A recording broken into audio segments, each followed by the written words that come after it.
Hey crew, it's Pitt, and I'm back with some more Esoterica. Today we are diving back into the works of Mrs. Helena Blavatsky. This is Isis Unveiled. We are on Chapter 4.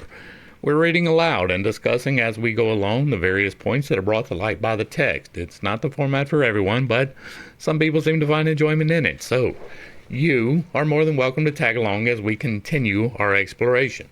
Before we begin, however, if you are unfamiliar with me, any of my unconventional beliefs, or if at any point in time I lose you in the terminology, there will be several playlists linked in the corner above, in the box below, along with the original source material so that you can get a better understanding of who I am and why I say the things that I do. I haven't had a whole lot to add to this study so far, but I'm hoping that will change here soon. Let us dig in and continue our exploration of Isis Unveiled by Helena Blavatsky with Chapter 4. I choose the nobler part of Emerson, when, after various disenchantments, he exclaimed, I covet truth. The gladness of true heroism visits the heart of him who is really competent to say this. I agree, there is nothing I covet more than the truth. A testimony is sufficient when it rests on, first, a great number of very sensible witnesses who agree in having seen well. Second, who are sane, bodily and mentally. Third, who are impartial and disinterested. Fourth, who unanimously agree. And fifth, who solemnly certify to the fact. Voltaire, Dictionnaire Philosophique. The Count Agenor de Gasperin is a devoted Protestant. His battle with de Massue, de Mirville, and other fanatics who laid the whole of the spiritual phenomena at the door of Satan was long and fierce. 2 volumes of over 1,500 pages are the result, proving the effects, denying the cause, and employing superhuman efforts to invent every other possible explanation that could be suggested rather than the true one. The severe rebuke received by the Journal de Debats from M. de Gasperin, I don't know if it's a Mr. or a Mrs., so, was read by all civilized Europe. After that, gentleman had minutely described numerous manifestations that he had witnessed himself. This journal, very impertinently, proposed to the authorities in France to send all those who, after having read the fine analysis of the spiritual hallucinations published by Faraday, should insist on crediting this delusion to the lunatic asylum for incurables. Take care, wrote de Gasperin in answer. The representatives of the exact sciences are on their way to become the inquisitors of our days. Facts are stronger than academies, rejected, denied, mocked. They nevertheless are facts and do exist. The following affirmations of physical phenomena are witnessed by himself and Professor Thury, may be found in de Gasperin's voluminous work. The experimenters have often seen the legs of the table glued, so to say, to the floor, and, notwithstanding the excitement of those present, refused to be moved from their place. On another occasion, they have seen the tables levitated in quite an energetic way. They heard with their own ears loud as well as gentle raps, the former threatening to shatter the table to pieces on account of their violence, and the latter so soft as to become hardly perceptible. As to levitations without contact, we found means to produce them easily and with success. And such levitations do not pertain to isolated results. We have reproduced them over 30 times. One day the table will turn and lift its legs successively, its weight being augmented by a man weighing 87 kilograms seated on it. Another time it will remain motionless and immovable, notwithstanding that the person placed on it weighs but 60. On one occasion we willed it to turn upside down, and it turned over, with its legs in the air, notwithstanding that our fingers never touched it once. It is certain, remarks de Mirville, that a man who had repeatedly witnessed such a phenomenon could not accept the fine analysis of the English physicist.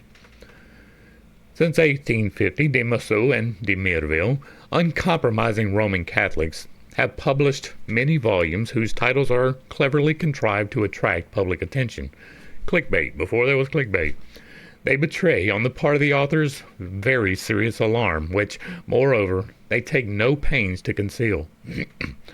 Were it possible to consider the phenomena spurious, the Church of Rome would never have gone so much out of her way to repress them.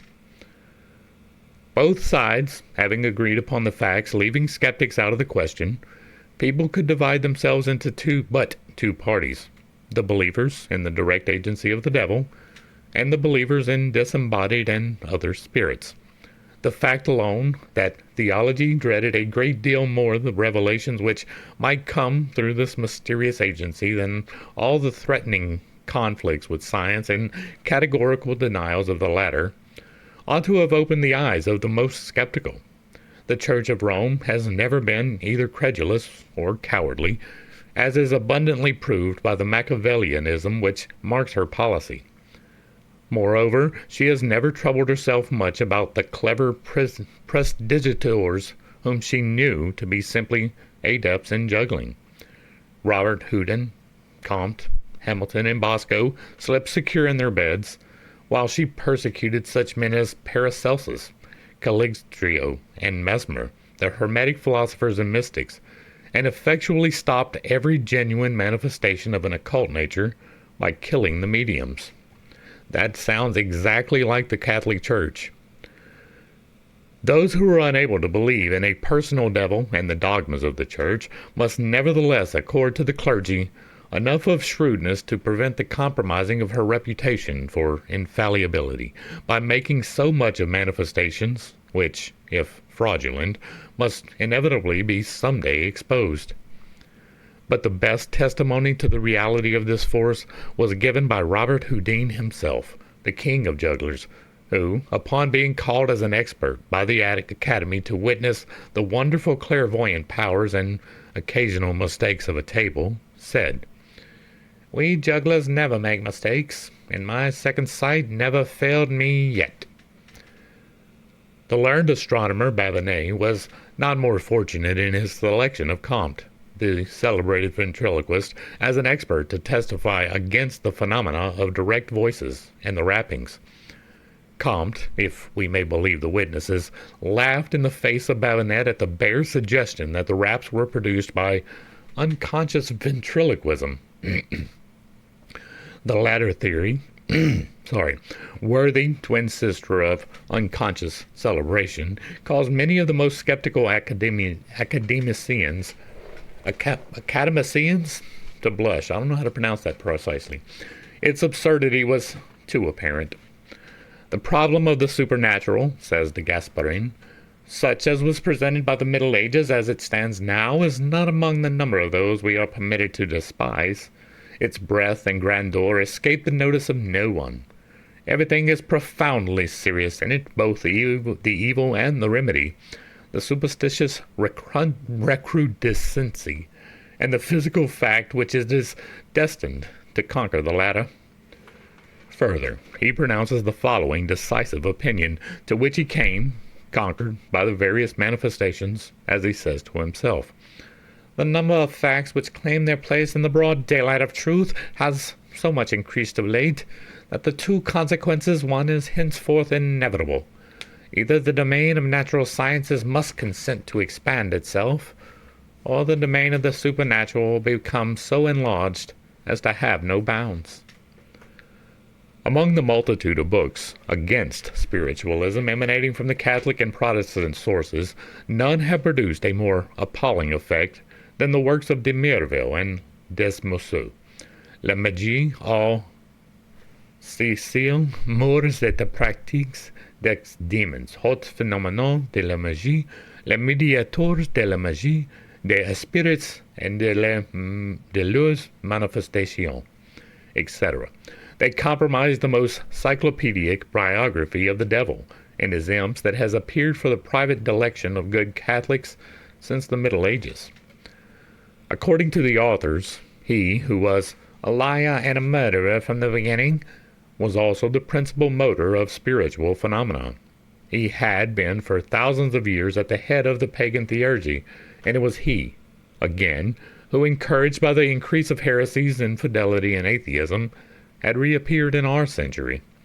The French Academy lifted up its voice in a general outcry of indignation, and M. de Gasperin even took it for a personal insult.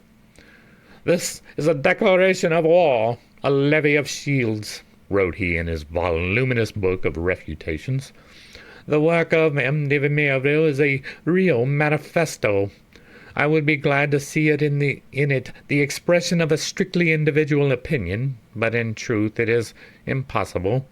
The success of the work, these solemn adhesions, the faithful reproduction of its theses by the journals and writers of the party, the solidarity established throughout between them and the whole body of Catholicity, everything goes to show a work which is essentially an act and has the value of a collective labor. As it is, I felt I had a duty to perform. I felt obliged to pick up the glove and lift high the Protestant flag against the ultramontane banner." The medical faculties, as might have been expected, assuming the part of the Greek chorus, echoed the various expostulations against the demonological authors. The medico-psychological annals, edited by Drs. Bourrier de Boismont and Cerise, published the following. "Outside these controversies of antagonistical parties, never in our country did a writer dare to face with a more aggressive serenity the sarcasms, the scorn of what we term common sense, and, as if to defy and challenge at the same time thundering peals of laughter and shrugging of shoulders, the author strikes an attitude, and placing himself with effrontery before the members of the Academy, addresses them what he modestly terms his memoir on the devil." That was a cutting insult to the academicians, to be sure, but ever since 1850 they seem to have been doomed to suffer in their pride more than most of them can bear.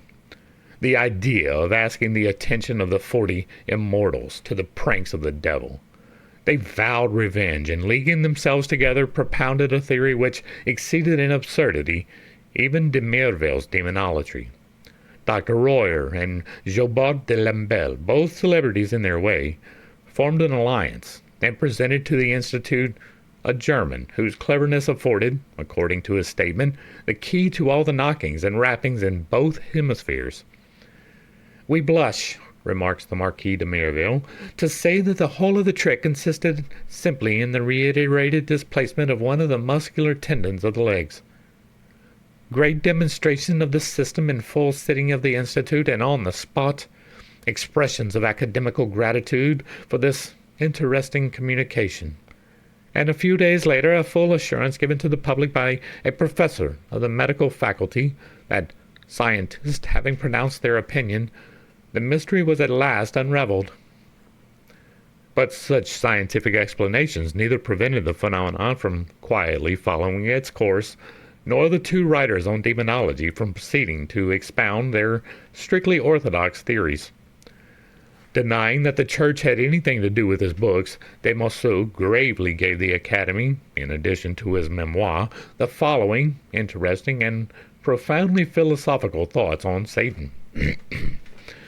"The devil is the chief pillar of faith. He is one of the grand personages whose life is closely allied to that of the Church. And without his speech, which issued out so triumphantly from the mouth of the serpent, is medium, the fall of man could not have taken place. Thus, if it was not for him, the Savior, the crucified, the Redeemer, would be but the most ridiculous of supernumeraries, and the cross an insult to good sense." The writer, be it remembered, is only the faithful echo of the Church, which anathemizes equally the one who denies God and him who doubts the objective existence of Satan. I doubt the existence of Satan, as it is commonly conceived, right? There are bad entities, but I don't believe that there is one overarching ruling entity of that nature at all. But the Marquis de Merville carries this idea of God's partnership with the devil still further. According to him, it is a regular commercial affair in which the senior silent partner suffers the active business of the firm to be transacted as it may please his junior associate. by whose audacity and industry he profits. Who could be of any other opinion upon reading the following? At the moment of the spiritual invasion of 1853, so slightingly regarded, we had dared to pronounce the word of a threatening catastrophe. The world was nevertheless at peace, but history, showing us the same symptoms at all disastrous epochs, we had a presentiment of the sad effects of a law which Goers has formulated thus. These mysterious apparitions have invariably indicated the chastening hand of God on earth. These guerrilla skirmishes between the champions of the clergy and the materialistic Academy of Science prove abundantly how little the latter has done towards uprooting blind fanaticism from the mind of even very educated persons. Evidently, science has neither completely conquered nor muzzled theology. She will master her only on that day when she will condescend to see in the spiritual phenomenon something besides mere hallucination and charlatanry. But how can she do it without investigating it thoroughly?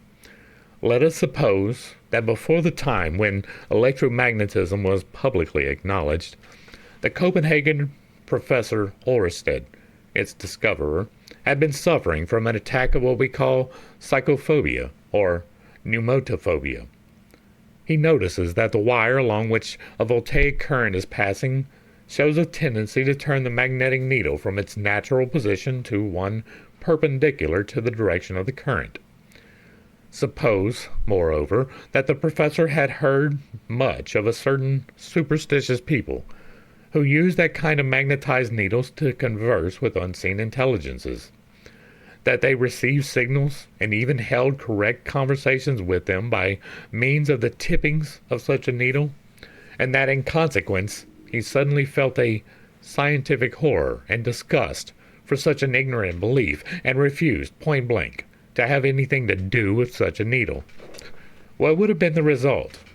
Electromagnetism might not have been discovered till now, and our experimentalists would have been the principal losers thereby.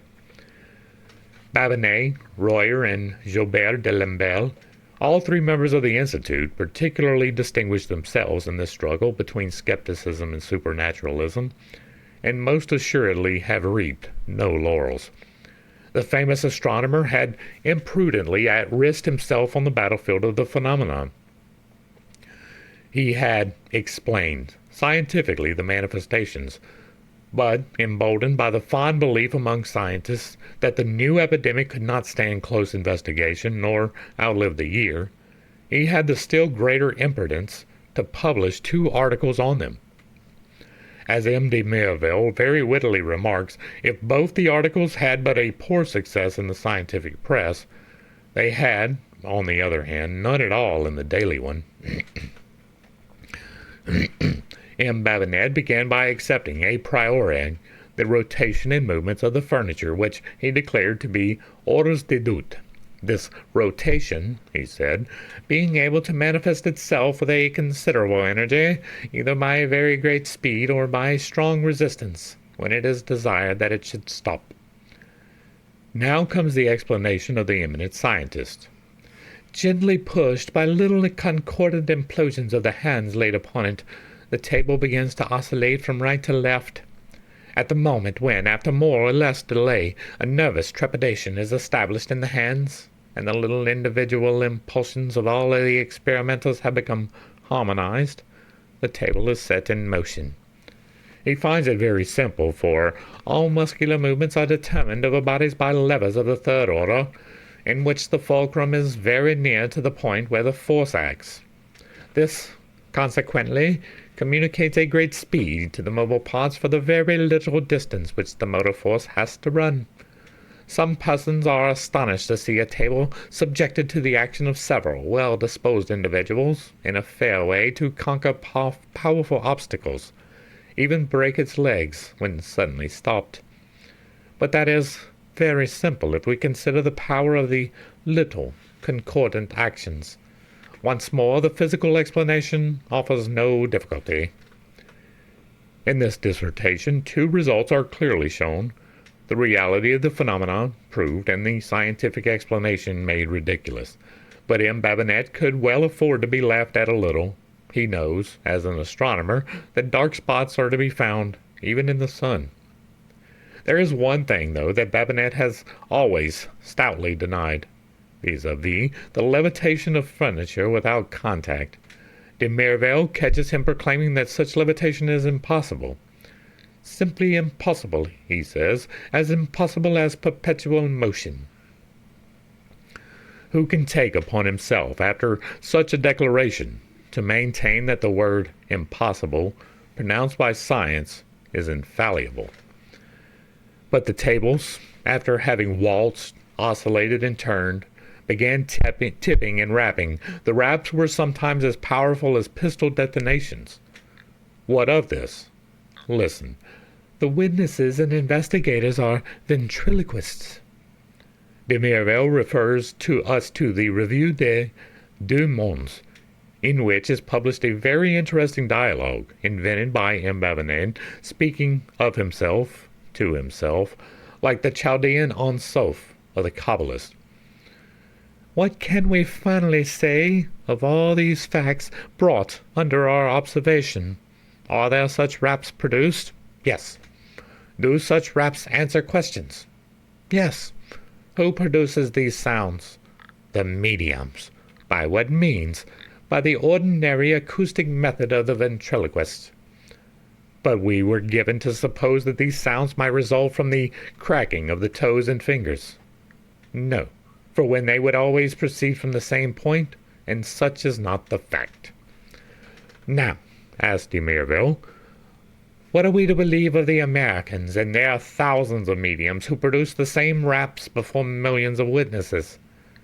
Ventriloquism, to be sure, answers Babinet, but how can you explain such an impossibility? The easiest thing in the world. Listen only.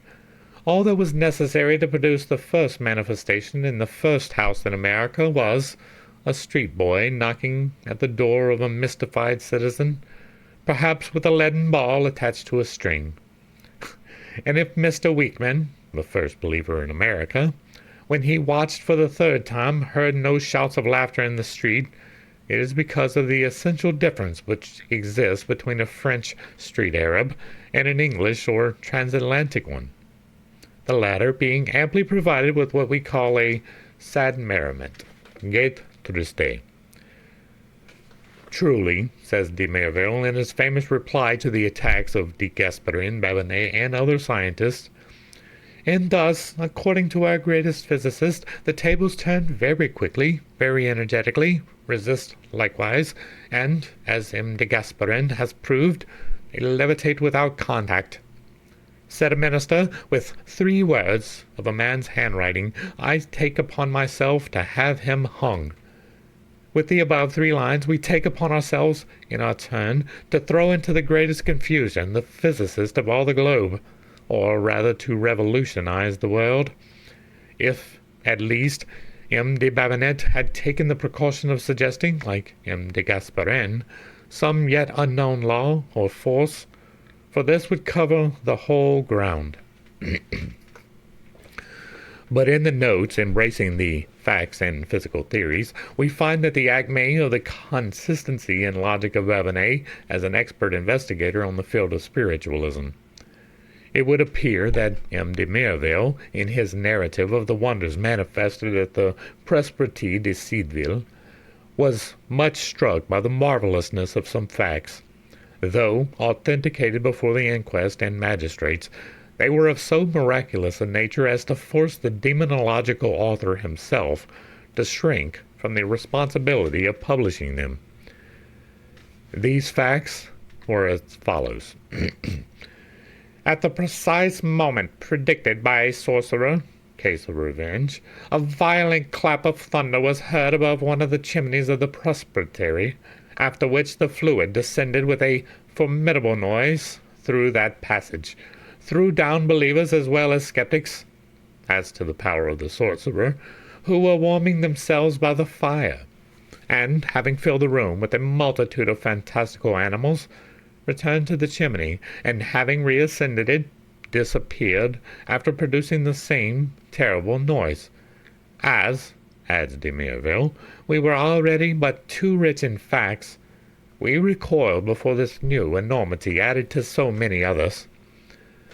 But Babinet, who in common with his learned colleagues had made such fun of the two writers on demonology, and who was determined, moreover, to prove the absurdity of all like stories, felt himself obliged to discredit the above-mentioned fact of this Seedville phenomena, by presenting one still more incredible. We yield the floor to M. Babinet himself. The following circumstance, which he gave to the Academy of Sciences on July the 5th, 1852, can be found without further commentary and merely as an instance of a sphere like lightning in the Œuvres de l'Arago, Volume 1, page 52. We offer it verbatim. After a strong clap of thunder, says M. Babinet, but not immediately following it, a tailor apprentice living in the Rue Saint-Jacques was just finishing his dinner, when he saw the paper screen which shut the fireplace fall down as if pushed out of its place by a moderate gust of wind. Immediately after that he perceived a globe of fire as large as the head of a child come out quietly and softly from within the grate, and slowly move about the room, without touching the bricks of the floor. The aspect of this fire globe was that of a young cat of middle size, moving itself without the use of its paws.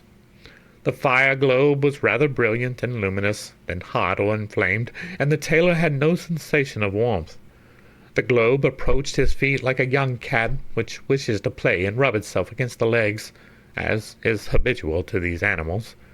But the apprentice withdrew his feet from it, and moving with great caution, avoided contact with the meteor.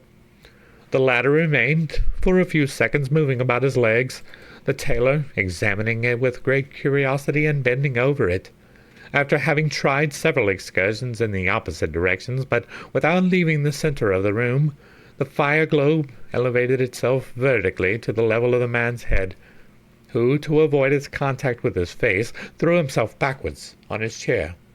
Arrived at about a yard from the floor, the fire globe slightly lengthened, took an oblique direction towards a hole in the wall over the fireplace, at about the height of a meter above the mantelpiece. This hole had been made for the purpose of admitting the pipe of a stove in winter, but, according to the expression of the tailor, the thunder could not see it, for it was papered over like the rest of the wall. The fire globe went directly to that hole, unglued the paper without damaging it, and reascended the chimney. When it arrived at the top, which it did very slowly, at least 60 feet above the ground, it produced a most frightful explosion, which partly destroyed the chimney, etc. It seems, remarks de Merville in his review, that we could apply to M. Babinet the following remark made by a very witty woman to Reynal. If you are not a Christian, it is not for lack of faith. It was not alone believers who wondered at the credulity displayed by M. Babinet in persisting to call the manifestation a meteor, for Dr. Boudin mentions it very seriously in a work on lightning he was just then publishing. If these details are exact, says the doctor, as they seem to be, since they are admitted by M. Babinet and Arago, it appears very difficult for the phenomenon to retain its appellation of sphere-shaped lightning. However, we leave it to others to explain, if they can, the essence of a fire globe emitting no sensation of heat, having the aspect of a cat slowly promenading in a room which finds means to escape by reascending the chimney through an aperture in the wall covered over with paper, which it unglues without damaging. We are of the same opinion as the Marquis, as the learned doctor, on the difficulty of an exact definition, and we do not see why we should not have in future lightning in the shape of a dog, of a monkey, etc., etc. One shudders at the bare idea of the whole meteorological menagerie, which, thanks to thunder, might come down to our rooms to promenade themselves at will. Says de Gasperin in his monster volume of Refutations. In questions of testimony, certitude must absolutely cease the moment we cross the borders of the supernatural. The line of demarcation not being sufficiently fixed and determined, which of the opponents is best fitted to take upon himself the difficult task? Which of the two is better entitled to become the public arbiter? Is it the party of superstition, which is supported in its testimony by the evidence of many thousands of people? For nearly 2 years they crowded the country where were daily manifestations, the unprecedented miracles of Seedville, now nearly forgotten among other countless spiritual phenomena. Shall we believe them, or shall we bow to science, represented by Babinet, who, on the testimony of one man, the tailor, accepts the manifestation of the fire globe, or the meteor cat, and henceforth claims for a place among the established facts of natural phenomena? Mr. Crookes, in his first article in the Quarterly Journal of Science, October 1st of 1871, mentions de Gasperin in his work Science vs. Spiritualism.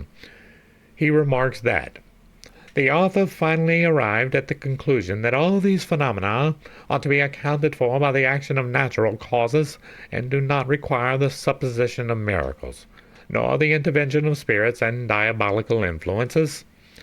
Gasperin considers it as a fact, fully established by his experiments, that the will, in certain states of organism, can act at a distance on inert matter, and most of his work is devoted to ascertaining the laws and conditions under which this action manifests itself. That would be the 8 laws of creation. Precisely. But as the work of de Gasperin called forth numberless answers, defenses, and memoirs, it was then demonstrated by his own work that he was a Protestant. In point of religious fanaticism, he was as little to be relied upon as de Mousseau and de Mireville. The former is a profoundly pious Calvinist, while the two latter are fanatical Roman Catholics. Moreover, the very words of de Gasperin betray the spirit of partisanship. I feel I have a duty to perform. I lift high the Protestant flag against the ultramontane banner, etc. In such matters as the nature of these so-called spiritual phenomena, no evidence can be relied upon, except the disinterested testimony of cold, unprejudiced witnesses and science. Truth is one, and legion is the name for religious sects, every one of which claims to have found the unadulterated truth. The devil is the chief pillar of the Catholic Church. So all supernaturalism and miracles ceased, in de Gasperin's opinion, with apostleship. But Mr. Crookes mentioned another eminent scholar, Thury, of Geneva, professor of natural history, who was a brother investigator with Gasperin in the phenomena of Valois. This professor contradicts point-blank the assertions of his colleague. The first and most necessary conditions, said Gasperin, is the will of the experimenter. Without the will, one would obtain nothing. You can form the chain, the circle, for 24 hours consecutively, without obtaining the least movement. The above proves only that de Gasperin makes no difference between phenomena purely magnetic, produced by the persevering will of the sitters, among whom there may not even be a single medium, developed or undeveloped, and the so-called spiritual ones.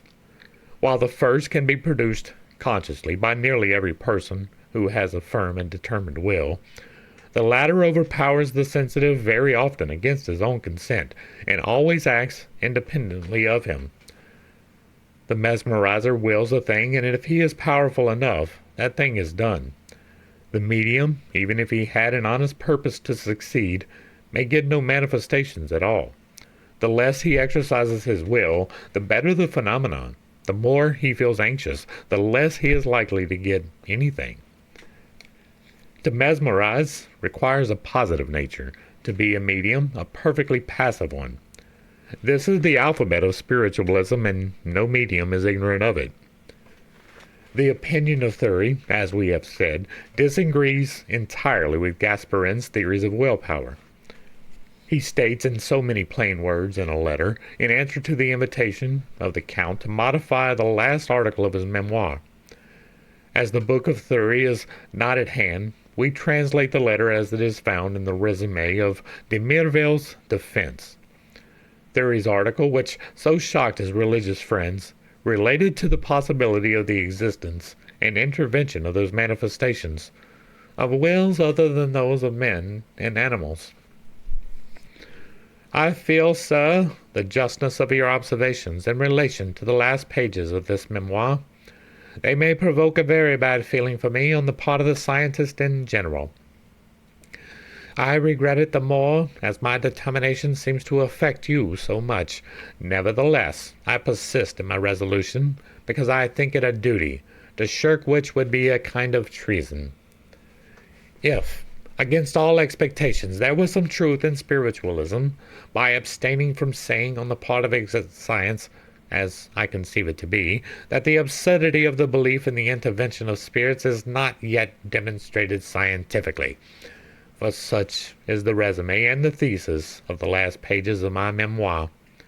By abstaining from saying it to those who, after having read my work, will feel inclined to experiment with the phenomena, I might risk to entice such persons on a path many issues of which are merely very equivocal. Without leaving the domain of science, as I esteem it, I will pursue my duty to the end, without any reticence to the profits of my own glory, and to use your own words, as the great scandal lies there. I do not wish to assume the shame of it. I, moreover, insist that this is as scientific as anything else. If I wanted to sustain now the theory of the intervention of disembodied spirits, I would have no power for it, for the facts which are made known are not sufficient for the demonstration of such a hypothesis. As it is, and in the position I have assumed, I feel I am strong against every one.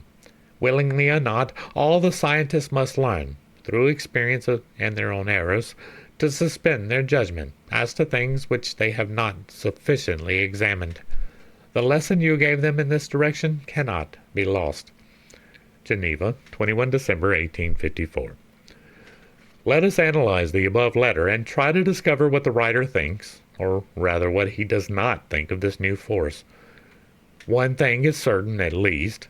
Professor Thury, a distinguished physicist and naturalist, admits and even scientifically proves that various manifestations take place. Like Mr. Crookes, he does not believe that they are produced by the interference of spirits or disembodied men who have lived and died on earth.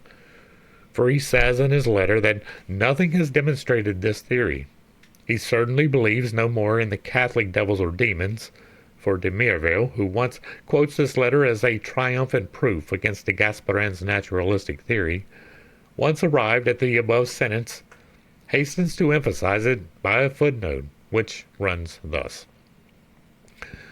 At Valérie's, perhaps, but everywhere else, showing himself anxious to convey the idea that the professor only meant the manifestations of Valérie's, when denying their being produced by demons. The contradictions, and we are sorry to say, the absurdities in which de Gasperin allows himself to be caught are numerous. While bitterly criticizing the pretensions of the learned Faradaysiacs, he attributes things which he declares magical to causes perfectly natural. If, he says, we had but to deal with such a phenomena as witnessed and explained by the great physicist, we might as well hold our tongues. But we have passed beyond, and what good can they do now? I would ask, these apparatus which demonstrate that an unconscious pressure explains the whole.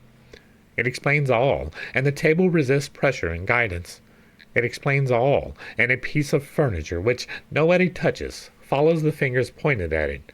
It levitates without contact and turns itself upside down. I'm going to pause here and I'm going to insert myself because I do believe that this is possible. Right? I have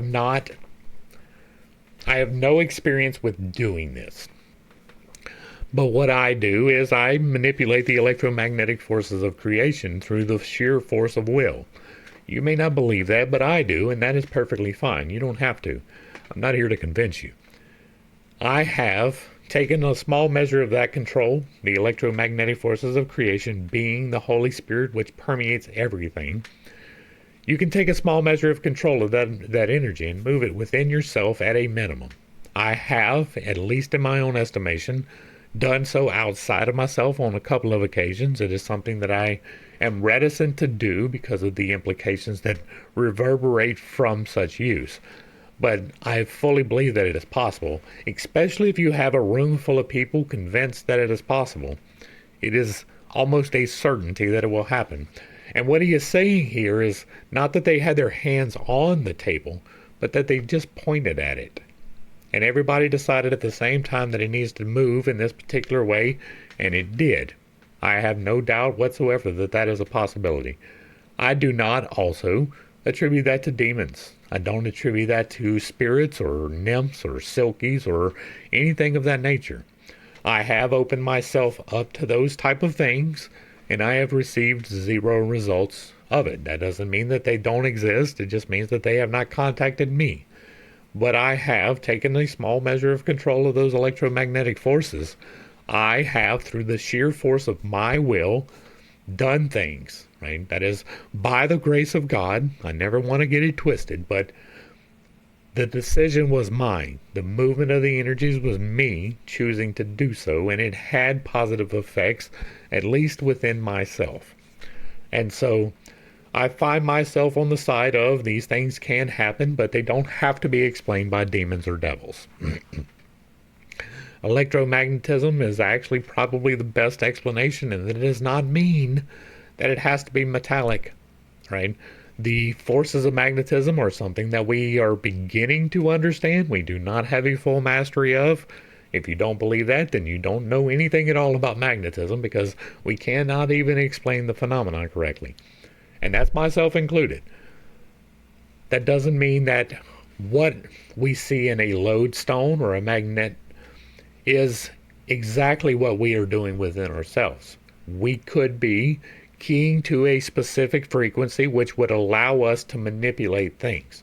Whether those things are metallic or made out of wood or made out of whatever else, it is the keying into the harmonic that allows it to happen, at least in my estimation. All right, back to the text.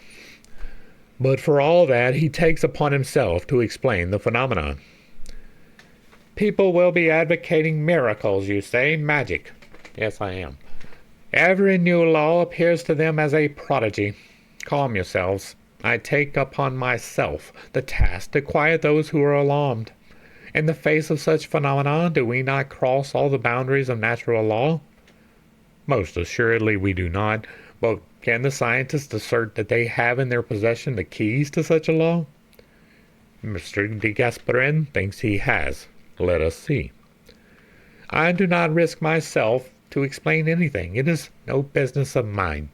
To authenticate simple facts and maintain a truth which science desires to smother is all I pretend to do. Nevertheless, I cannot resist the temptation to point out to all those who would treat us as so many Illuminati or sorcerers that the manifestations in question affords an interpretation which agrees with the ordinary laws of science. Suppose a fluid emanating from the experimenters, and chiefly from some of them. Suppose that the will determine the direction taken by the fluid, and you will readily understand the rotation and levitation of that one of the legs of the table, towards which is ejected with every action of the will an excess of fluid. Suppose that the glass causes the fluid to escape, and you will understand how a tumbler placed on the table can interrupt its rotation, and that the tumbler placed on one of its sides causes the accumulation of the fluid on the opposite side, which, in consequence of that, is lifted. If every one of the experimenters were clever mesmerizers, the explanation, minus certain important details, might be acceptable. So much for the power of human will on inanimate matter, according to the learned minister of Louis Philippe.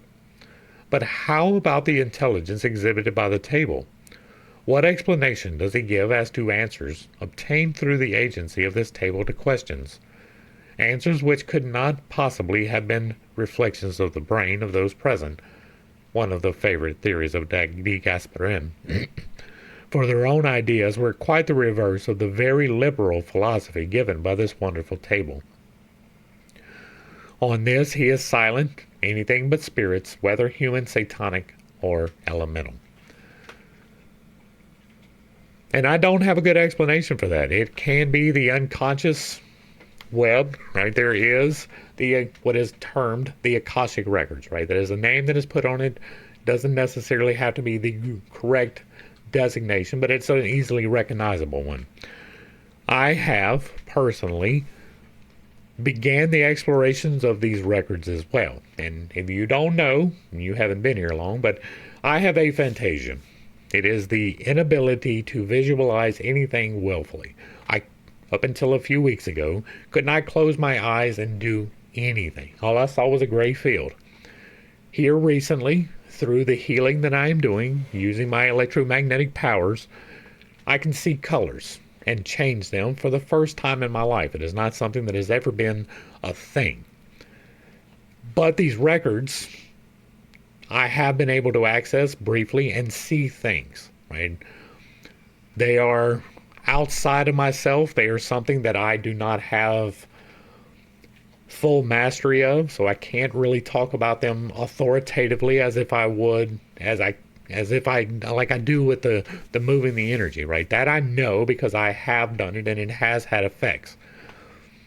The Akashic records I have accessed, I have seen things, but they are fleeting and they are hard to drill down on and to pull out the details. That may be because of my aphantasia. It may be something completely unrelated. I haven't been able to pull conclusive efforts out of that. But that possibility does exist, at least in my mind, because there are things outside of myself that I have been able to see. That could be where this comes from. It doesn't have to be human, satanic, or elemental. It can be part of the electromagnetics, right? Your thoughts are a force. They do something. They affect the outside world.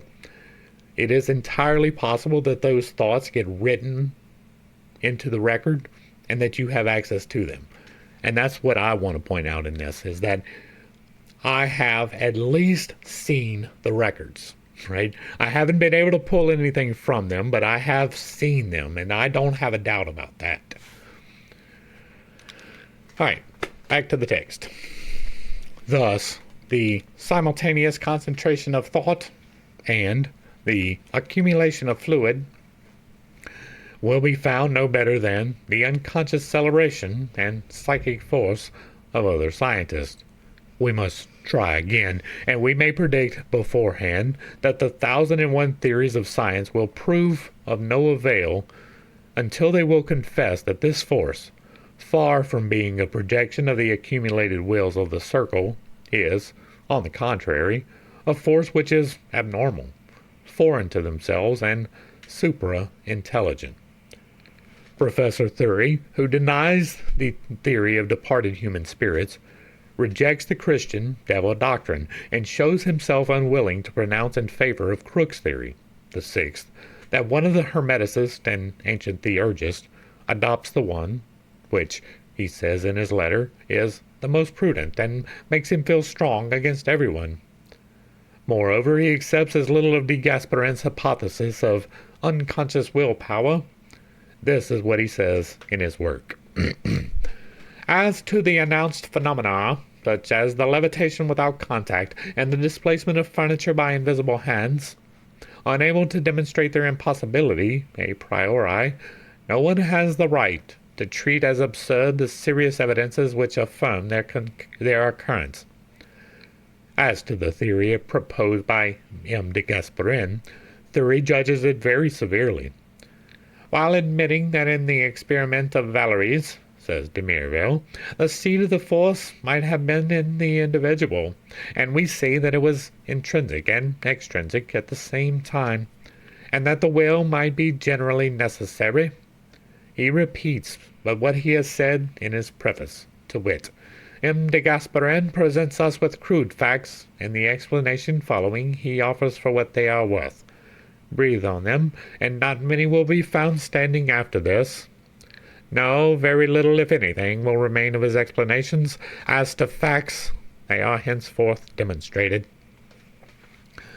As Mr. Crookes tells us, Professor Theory refutes all these explanations and considers the effects due to a peculiar substance, fluid, or agent, pervading in a manner similar to the luminiferous ether of the scientist. All matter, nervous, organic, or inorganic, which he terms psychode. He enters into full discussion as to the properties of this state, or form, or matter, and proposes the term actinic force, for the power exerted when the mind acts at a distance, through the influence of the psychode. Mr. Crookes remarks further that Professor Thur's actinic force and his own psychic force are evidently equivalent terms. We certainly could very easily demonstrate that the two forces are identical. Moreover, the astral or sidereal light, as explained by the alchemist and Eliphas Levi in his Dogme et Ritual de la Haute Magie, and that under the name of Akasa, or life principle, this all-pervading force was known to the gymnosophists, Hindu magicians, and adepts of all countries thousands of years ago, and that it is still known to them and used at present by the Tibetan lamas, fakirs, thaumaturgists of all nationalities, and even by many of the Hindu jugglers.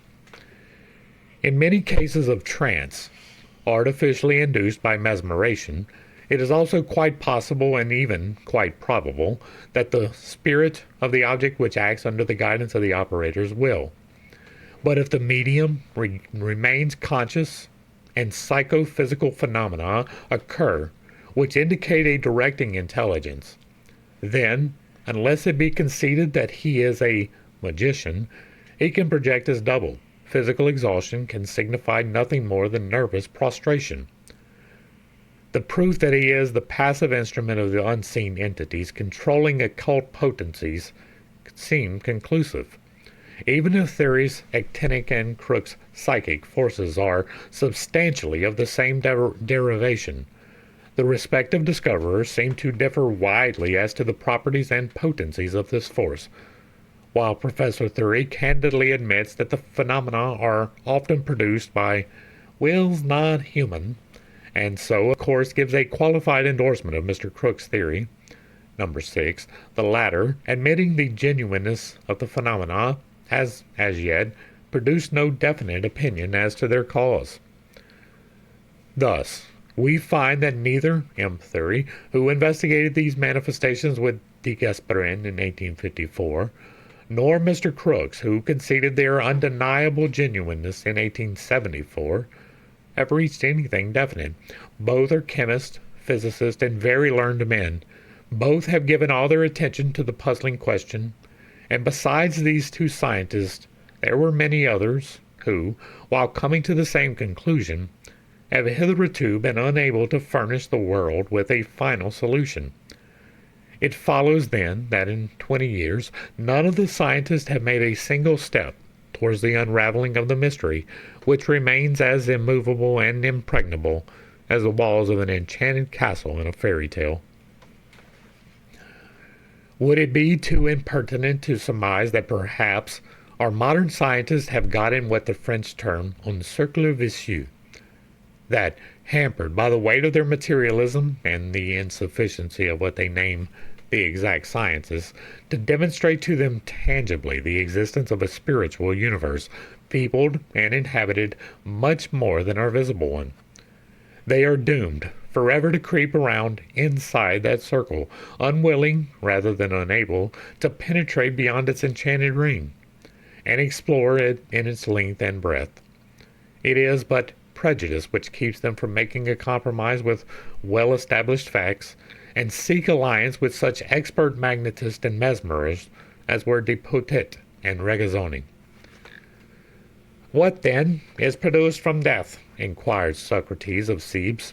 Life, was the reply. Can the soul, since it is immortal, be anything else than imperishable? The seed cannot develop unless it is in part consumed, says Professor Lecomte. It is not quickened unless it die. says St. Paul. A flower blossoms, then withers and dies. It leaves a fragrance behind, which, long after its delicate petals are but little dust, still lingers in the air. Our material sense may not be cognizant of it, but it nevertheless exists. Let a note be struck on an instrument, and the faintest sound produces an eternal echo. A disturbance is created on the invisible waves of the shoreless ocean of space, and the vibration is never wholly lost. Its energy, being once carried from the world of matter into the immaterial world, will live forever. And man, we are asked to believe, man, the living, thinking, reasoning entity, the indwelling deity of our nature's crowning masterpiece, will evacuate his casket and be no more. Would the principle of continuity which exists even for this so-called inorganic matter, for a floating atom, be denied to the spirit, whose attributes are consciousness, memory, mind, love? Really, the very idea is preposterous. The more we think and the more we learn, the more difficult it becomes for us to account for the atheism of the scientist. We may readily understand that a man, ignorant of the laws of nature, unlearned in either chemistry or physics, may be fatally drawn into materialism through his very ignorance, his incapacity of understanding the philosophy of the exact sciences, or drawing any inference by analogy from the visible to the invisible. A natural-born metaphysician, an ignorant dreamer, may awake abruptly and say to himself, "I dreamed it. I have no tangible proof of that which I imagined. It is all an illusion," etc. But for a man of science, acquainted with the characteristics of the universal energy, to maintain that life is merely a phenomena of matter, a species of energy, amounts simply to a confession of his own incapability of analyzing and properly understanding the alpha and omega, even of that matter. Sincere skepticism as to the immortality of man's soul is a malady, a malformation of the physical brain, and has existed in every age. As there are infants born with a caul upon their heads, so there are men who are incapable, to their last hour, of ridding themselves of that kind of caul evidently enveloping their organs of spirituality. But it is quite another feeling which makes them reject the possibility of spiritual and magical phenomena. The true name for that feeling is vanity. We can neither produce nor explain it, hence it does not exist, and moreover could never have existed. Such is the irrefutable argument of our present-day philosophers. Some 30 years ago, E. Salvarte startled the world of the credulous by his work, The Philosophy of Magic. The book claimed to unveil the whole of the miracles of the Bible, as well as those of the pagan sanctuaries. Its resume ran thus: long ages of observation, a great knowledge, for those days of ignorance, of natural sciences and philosophy, imposture, legerdemain, optics, phantasmagoria, exaggeration, final and logical conclusion, thaumaturgists, prophets, magicians, rascals, and knaves, the rest of the world, fools. Among many other conclusive proofs, the reader can find him offering the following. The enthusiastic disciples of Iamblichus affirmed that when he prayed he was raised to the height of 10 cubits from the ground, and dupes to the same metaphor, although Christians, have had the simplicity to attribute a similar miracle to St. Clare and St. Francis of Assisi. Hundreds of travelers claim to have seen fakirs produce the same phenomena, and they were all thought either liars or hallucinated. But it was but yesterday that the same phenomenon was witnessed and endorsed by a well-known scientist. It was produced under test conditions, declared by Mr. Crooks to be genuine, and to be beyond the possibility of an illusion or a trick. And so was it manifested many a time before, and attested by numerous witnesses, though the latter are now invariably disbelieved. Peace to thy scientific ashes, O credulous Eusebi Salvarte! Who knows but before the close of the present century popular wisdom will have invented a new proverb, as incredibly credulous as a scientist. Why should it appear so impossible that when the spirit is once separated from its body, it may have the power to animate some evanescent form, created out of that magical psychic or actinic or ethereal force, with the help of the elementaries who furnish it with the sublimated matter of their own bodies? The only difficulty is to realize the fact that surrounding space is not an empty void, but a reservoir filled to repletion with the models of all things that ever were, that are, and that will be, and with beings of countless races unlike our own. Seemingly supernatural facts, supernatural in that they openly contradict the demonstrated natural laws of gravitation, as in the above-mentioned instance of levitation, are recognized by many scientists. Everyone who has dared to investigate with thoroughness has found himself compelled to admit to their existence. Only in their unsuccessful efforts to account for the phenomena on theories based on the laws of such forces as were already known, some of the highest representatives of science have involved themselves in inextricable difficulties. In his resume, de Merville describes the argumentation of these adversaries of spiritualism as consisting of 5 paradoxes, which he terms distractions. First distraction, that of Faraday, who explains the table phenomenon by the table which pushes you, in consequence of the resistance which pushes it back. Second distraction, that of Babinet's, explaining all the communications, by raps, which are produced, as he says, in good faith and with perfect conscientiousness, correct in every way and sense, by ventriloquism, the use of which faculty implies of necessity bad faith. Third distraction, that of Dr. Cheveril, explaining the faculty of moving furniture without contact by the preliminary acquisition of that faculty.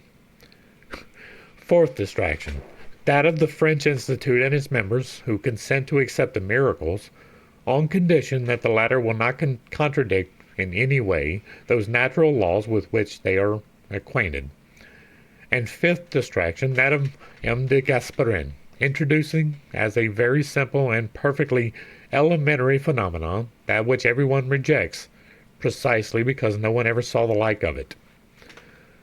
While the great, world-known scientists indulge in such fantastic theories, some less-known neurologists find an explanation for occult phenomena of every kind in an abnormal effluvium resulting from epilepsy.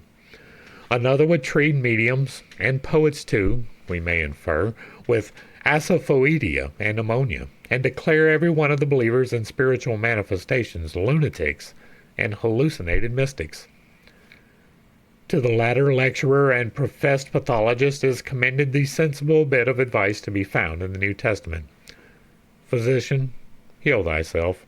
Truly, no sane man would so sweepingly charge insanity upon 446 millions of peoples in various parts of the world who believe in the intercourse of spirits with ourselves. Considering all this, it remains to us but to wonder at the preposterous presumption of these men, who claim to be regarded by right of learning as the high priest of science, to classify phenomena they know nothing about. Surely several millions of their countrymen and women, if deluded, deserve at least as much attention as potato bugs or grasshoppers. But instead, what do we find? The Congress of the United States, at the demand of the American Association for the Advancement of Science, enacts statutes for organizing of national insect commissions. Chemists are busying themselves in boiling frogs and bugs. Geologists amuse their leisure by osteological surveys of armor-plated ganoids, and discuss the odontology of the various species of Dinictis. And entomologists suffer their enthusiasm to carry them to the length of supping on the grasshoppers, boiled, fried, and in soup. Meanwhile, millions of Americans are either losing themselves in a maze of crazy delusions, according to the opinion of some of these very learned encyclopedists, or perishing physically from nervous disorders brought on or brought out, by medium mystic diathesis. At one time, there was reason to hope that Russian scientists would have undertaken the task of giving the phenomenon a careful and impartial study. A commission was appointed by the Imperial University of St. Petersburg, with Professor Mendeleev, the great physicist, at its head. The advertised program provided for a series of 40 seances to test mediums, and invitations were extended to all of this class who chose to come to the Russian capital and submit their powers to examination. As a rule, they refused, doubtless from a prevision of the trap that had been laid for them. After 8 sittings, upon a shallow pretext, and just when the manifestations were becoming interesting, the commission prejudged the case and published a decision adverse to the claims of mediumism. Instead of pursuing dignified scientific methods, they set spies to peep through keyholes. Professor Mendeleev declared in a public lecture that spiritualism, or any such belief in our soul's immortality, was a mixture of superstition, delusion, and fraud, adding that every manifestation of such nature, including mind-reading, trance, and other psychological phenomenon, we must suppose could be and was produced by means of a clever apparatus and machinery concealed under the clothing of mediums. After such a public exhibition of ignorance and prejudice, Mr. Butlerov, professor of chemistry at the St. Petersburg University, and Mr. Aksakoff, counselor of state in the same city, who had been invited to assist on the committee for mediums, became so disgusted that they withdrew. Having published their protest in the Russian papers, they were supported by the majority of the press, who did not spare either Mendeleev or his officious committee with their sarcasms. The public acted fairly in that case. 130 names of the most influential persons of the best society of St. Petersburg, many of them no spiritualists at all, but simply investigators, added their signatures to the well-deserved protest. The inevitable result of such a procedure followed. Universal attention was drawn to the question of spiritualism. Private circles were organized throughout the empire. Some of the most liberal journals began to discuss the subject, and, as we write, a new commission is being organized to finish the interrupted task. But now, as a matter of course, they will do their duty less than ever. They have a better pretext than they ever had in the pretended expose of the medium Slade by Professor Lancaster of London. True, to the evidence of one scientist and his friend, Messrs. Lancaster and Donkin, the accused opposed the testimony of Wallace Crooks and a host of others, which totally nullifies an accusation based merely on circumstantial evidence and prejudice. As the London Spectator very pertinently observes, "It is really a pure superstition and nothing else to assume that we are so fully acquainted with the laws of nature that even carefully examined facts, attested by an experienced observer, ought to be cast aside as utterly unworthy of credit, only because they do not, at first sight, seem to be keeping with what is most clearly known already. To assume, as Professor Lancaster appears to do, that because there are fraud and credulity in plenty to be found in connection with these facts, as there is, no doubt, in connection with all nervous diseases, fraud and credulity will account for all the carefully attested statements of accurate and conscientious observers.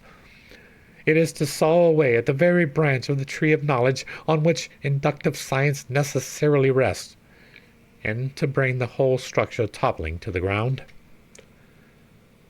But what matters all this to scientists? The torrent of superstition, which, according to them, sweeps away millions of bright intellects in its impetuous course, cannot reach them. The modern deluge, called spiritualism, is unable to affect their strong minds, and the muddy waves of the flood must expend their raging fury without wetting even the soles of their boots.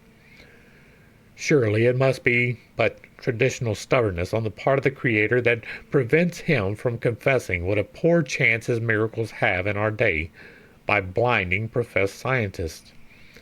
By this time even he ought to know and take notice that long ago they decided to write on the porticos of their universities and colleges, "Science commands that God shall not do miracles upon this spot." Both the infidel spiritualists and the Orthodox Roman Catholics seem to have leagued themselves this year against the iconoclastic pretensions of materialism. Increase of skepticism has developed of late a like increase of credulity. The champions of the Bible divine miracles rival the panegyrists' mediumistic phenomena, and the Middle Ages revive in the 19th century. Once more we see the Virgin Mary resume her epistolary correspondence with the faithful children of her church. And while the angel friends scribble messages to spiritualists through their mediums, the Mother of God drops letters direct from heaven to earth.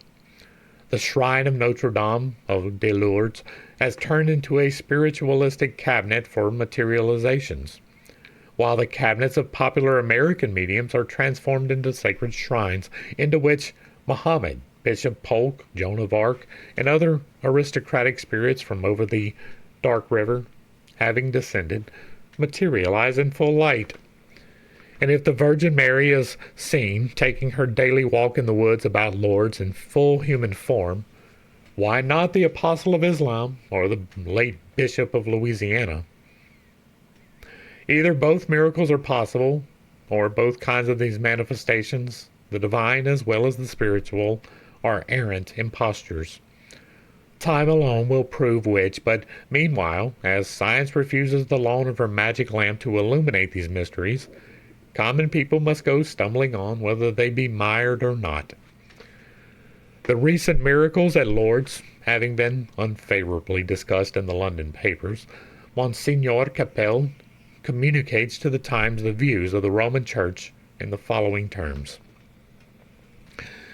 As to the miraculous cures which are effected, I would refer your readers to the calm, judicious work, La Grotte de Lourdes, written by Dr. Duzel, an eminent resident practitioner, inspector of epidemic diseases for the district, and medical assistant of the Court of Justice. He prefaces a number of detailed cases of miraculous cures, which he says he has studied with great care and perseverance, with these words: I declare that these cures effected at the sanctuary of Lourdes by means of the water of the fountain have established their supernatural character in the eyes of men of good faith. I ought to confess that without these cures, my mind, little prone to listen to miraculous explanations of any kind, would have had great difficulty in accepting even this fact, the apparition, remarkable as it is from so many points of view. But the cures, of which I have been so often an oracular witness, have given to my mind a light which does not permit me to ignore the importance of the visits of Bernadette to the grotto, and the reality of the apparitions from which she was favored. The testimony of a distinguished medical man, who has carefully watched from the beginning Bernadette and the miraculous cures at the grotto, is at least worthy of respectful consideration. I may add that the vast number of those who come to the grotto do so to repent of their sins, to increase their piety, to pray for the regeneration of their country, to profess publicly their belief in the Son of God and His Immaculate Mother. Many come to be cured of bodily ailments, and, on the testimony of eyewitnesses, several return home freed from their sicknesses. To upbraid with non-belief, as does your article, those who use also the waters of the Pyrenees, is as reasonable as to charge with unbelief the magistrates who inflict punishment on the peculiar people for neglecting to have medical aid. Health obliged me to pass the winters of 1860 and 1867 at Pau. This gave me the opportunity of making the most minute inquiry into the apparition at Lourdes. After frequent and lengthened examinations of Bernadette and some of the miracles effected, I am convinced that, if facts are to be received on human testimony, then has an apparition at Lourdes every claim to be received as an undeniable fact. It is, however, no part of the Catholic faith, and may be accepted or rejected by any Catholic without the least praise or condemnation. Let the reader observe the sentence we have italicized. This makes it clear that the Catholic Church, despite her infallibility and her liberal postage convention with the kingdom of heaven, is content to accept even the validity of divine miracles upon human testimony. Now, when we turn to the report of Mr. Huxley's recent New York lectures on evolution, we find him saying that it is upon human historical evidence that we depend for the greater part of our knowledge for the doings of the past. In a lecture on biology, he has said, "Every man who has the interest of truth at heart must earnestly desire that every well-founded and just criticism that can be made should be made. But it is essential that the critic should know what it is he is talking about." An aphorism that the author should recall when he undertakes to pronounce upon psychological subjects. Add this to his views, as expressed above, and who could ask a better platform upon which to meet him? Here we have a representative materialist and a representative Catholic prelate enunciating an identical view of the sufficiency of human testimony to prove facts that it suits the prejudices of each to believe. After this, what need for either the student of occultism or even the spiritualist to hunt about for endorsements of the argument they have so long and so persistently advanced, that the psychological phenomena of ancient and modern thaumaturgists, being superabundantly proven upon human testimony, must be accepted as facts. Church and college having appealed to the tribunal of human evidence, they cannot deny the rest of mankind an equal privilege. One of the fruits of the recent agitation in London of the subject of mediumistic phenomena is the expression of some remarkably liberal views on the part of the secular press. "In any case, we are for admitting spiritualism to a place among tolerated beliefs and letting it alone accordingly," says the London Daily News in 1876. "It has many votaries who are as intelligent as most of us, and to whom any obvious and palpable defect in the evidence meant to convince must have been obvious and palpable long ago. Some of the wisest men in the world believed in ghosts, and would have continued to do so even though half a dozen persons in succession had been convicted of frightening people with sham goblins. It is not for the first time in history of the world that the invisible world has to contend against the materialistic skepticism of the soul-blind Sadducees. Plato deplores such an unbelief, and refers to this pernicious tendency more than once in his works.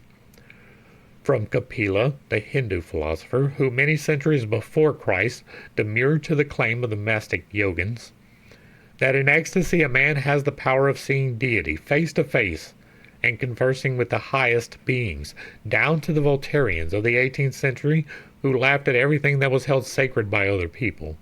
Each age had its unbelieving Thomases. Did they ever succeed in checking the progress of truth? No more than the ignorant bigots who sat in judgment over Galileo checked the progress of the earth's rotation. No exposures whatever are able to vitally affect the stability or instability of a belief which humanity inherited from the first races of men, those who, if we can believe the evolution of spiritual man, as in that of the physical one, had the great truth from the lips of their ancestors, the gods of their fathers, that were on the other side of the flood. The identity of the Bible, with the legends of the Hindus, sacred books, and the cosmogonies of other nations, must be demonstrated at some future day. The fables of the mythiopic ages will be found to have but allegorized the greatest truths of geology and anthropology. It is in these ridiculously expressed fables that science will have to look for her missing links. And that is still a problem, right? We have talked often, and we will talk often, about how the history of the world is not as we have been told, that there is a disaster cycle, that repeatedly throughout history there have been civilizations and the destruction of the civilizations and new civilizations. There is a 12,000-year disaster cycle, if you were unaware, with a 6,000-year repeating opposite, right? There is, on 12,000 years ago, there was a fire event, which I call the Garden of Eden event, the expulsion of man from paradise. 6,000 years ago, there was a flood, which is the opposite effect. The Eden event was a fire event, the flood was a water event, and we are now, 6,000 years later, on the cusp of another fire event. More can be found in the 12,000-year disaster cycle if you are interested in that. Otherwise, whence such strange coincidences in the respective histories of nations and peoples so widely thrown apart? Whence that identity of primitive conceptions which fables and legends, though they are termed now, contain in them nevertheless the kernel of historical facts, of a truth, thickly overgrown with the husk of popular embellishment, but still a truth? Compare only this verse of Genesis 6. And it came to pass, when men began to multiply on the face of the earth, and daughters were born unto them, that the sons of God saw the daughters of men, that they were fair, and they took them wives of all which they chose. There were giants in the earth in those days, etc. With this part of the Hindu cosmogony in the Vedas, which speaks of the descent of the Brahmins. The first Brahmin complains of being alone among all his brethren, without a wife, notwithstanding that the Eternal advises him to devote his days solely to the study of the sacred knowledge. Veda, the firstborn of mankind, insists. Provoked at such ingratitude, the Eternal gave Brahman a wife of the race of the Daints, or giants, from whom all the Brahmins maternally descend. Thus the entire Hindu priesthood is descended, on the one hand, from the superior spirits, the sons of God, and from the Dainty, a daughter of the earthly giants, the primitive men. And they bare children to them, and the same became mighty men which were of old, men of renown. The same is found in the Scandinavian cosmogonical fragment. In the Edda is given the description to Gangler by Har, one of the three informants, Har, Jufilhar, and Tradi, and the first man called Bur, the father of Bor, who took for wife Besla, a daughter of the giant Bothara, of the race of the primitive giants. The full and interesting narrative may be found in the Prose Edda, sections 4 to 8, in Millet's Northern Antiquities. The same groundwork underlies the Grecian fables about the Titans and may be found in the legend of the Mexicans, the four successive races of Popol Vuh. It constitutes one of the many ends to be found in the entangled and seemingly inextricable skein of mankind, viewed as a psychological phenomenon. Belief in supernaturalism would be otherwise inexplicable. To say that it sprang up and grew and developed throughout the countless ages without either cause or at least a firm basis to rest upon, but merely as an empty fancy, would be to utter as great an absurdity as the theological doctrine that the universe sprang into creation out of nothing. It is too late now to kick against an evidence which manifests itself as in the full glare of noon. Liberal, as well as Christian papers, and the organs of the most advanced scientific authorities begin to protest unanimously against the dogmatism and narrow prejudices of scholiasm. The Christian World, a religious paper, adds its voice to that of the unbelieving London press. Following is a good specimen of its common sense. If a medium, it says, can be shown ever so conclusively to be an impostor, we shall still object to the disposition manifested by persons of some authority in scientific matters to pooh-pooh and knock on the head all careful inquiry into those subjects of which Mr. Barrett took note in his paper before the British Association. Because spiritualists have committed themselves to many absurdities, that is no reason why the phenomena to which they appeal should be scouted as unworthy of examination. They may be mesmeric, or clairvoyant, or something else, but let our wise men tell us what they are, and not snub us, as ignorant people too often snub inquiring youths. But the easy but unsatisfactory apathegm, little children should not ask questions. Thus, the time has come when the scientists have lost all right to be addressed with the Miltonian verse, O thou, who for the testimony of truth hath borne universal reproach. Sad degeneration, and one that recalls the exclamation of that doctor of psychic, mentioned 180 years ago by Dr. Henry Moore, who cried, upon hearing the story of the drummer, of Tudworth, and of Ann Walker, cried out presently, if this be true, I have been on the wrong box all this time, and must begin my account anew. But in our century, notwithstanding Huxley's endorsement of the value of human testimony, even Dr. Henry Moore has become an enthusiast and visionary, both of which, united in the same person, constitute a canting madman. What psychology has long lacked to make its mysterious laws better understood and applied to the ordinary as well as extraordinary affairs of life is not facts. These it has had in abundance. The need has been for their recording and classification, for trained observers and competent analysis. From the scientific body these ought to have been supplied. If error has prevailed and superstition run riot these many centuries throughout Christendom, it is the misfortune of the common people, the reproach of the science. The generations have come and gone, each furnishing its quota of martyrs to conscience and moral courage, and psychology is little better understood in our day than it was when the heavy hand of the Vatican sent those brave unfortunates to their untimely doom, and branded their memories with the stigma of heresy and sorcery. And that is going to bring us to the end of chapter 4. Hopefully I brought a little bit of enlightenment and not too much confusion to a somewhat difficult topic. I understand that I have some unconventional beliefs and I have a tendency to step on toes when I relay those. It is not intentional, but it is not something I apologize for. I do have a little bit of understanding of this, right?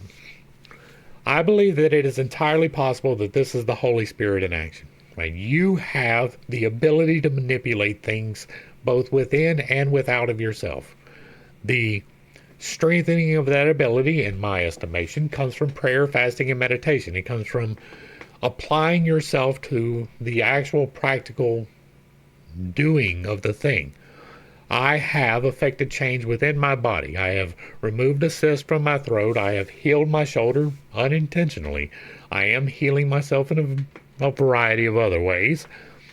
I am on a journey to discover the truth. That is literally what I am doing. That is part of what we do in here.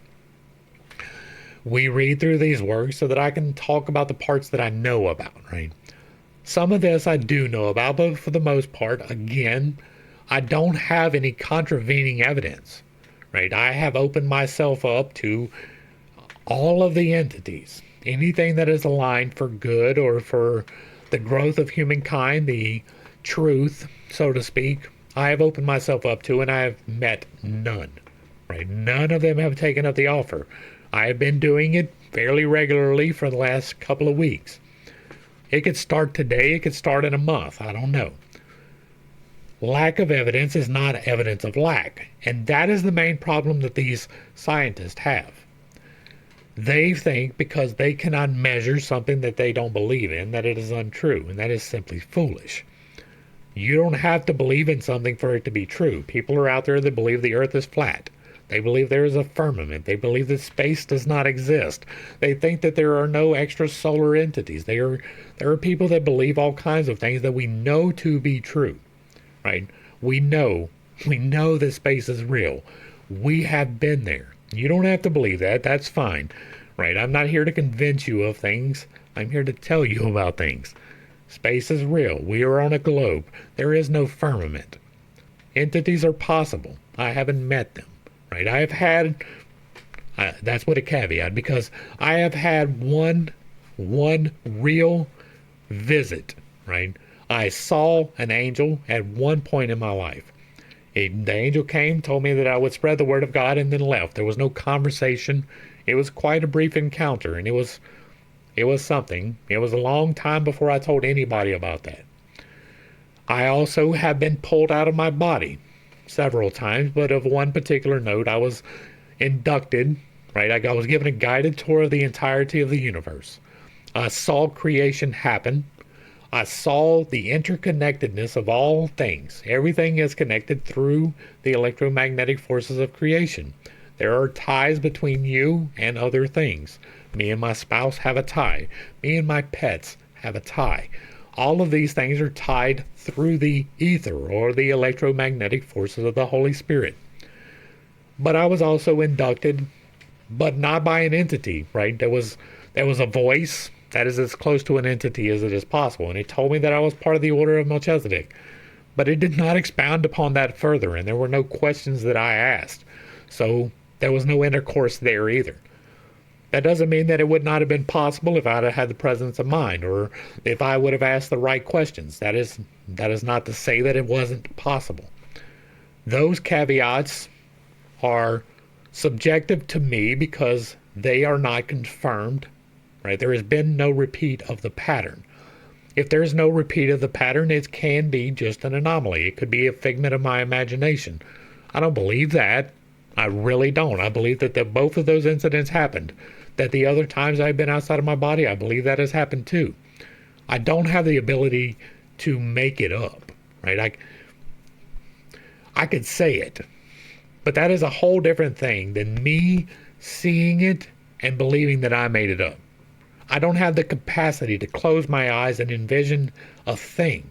I have only recently been able to change color or even see color when I close my eyes. I'm not like most people who can visualize things.